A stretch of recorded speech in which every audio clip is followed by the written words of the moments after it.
دا جی ماشاءالله دا دی بر علی یوسف خړ رااله د خیره خړ د خیره رااله ورته ودرېږه پکې خړ د خیره روان د رااله اوس پرې ساتو خړ رااله او خقستا دا د خړ روان د لکان ته مخې اوس را ورسېدو بر غرون رااله او ګوس رانی سم سپیډ کرا روان دا خړ دا خړ رااله اوس روان دا نه ګوري ماشاءالله لري خړ دې رفتار نو ګوري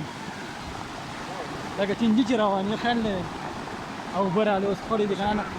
شغال موسم نو اوس رااله ما برغي کنه او براله اوس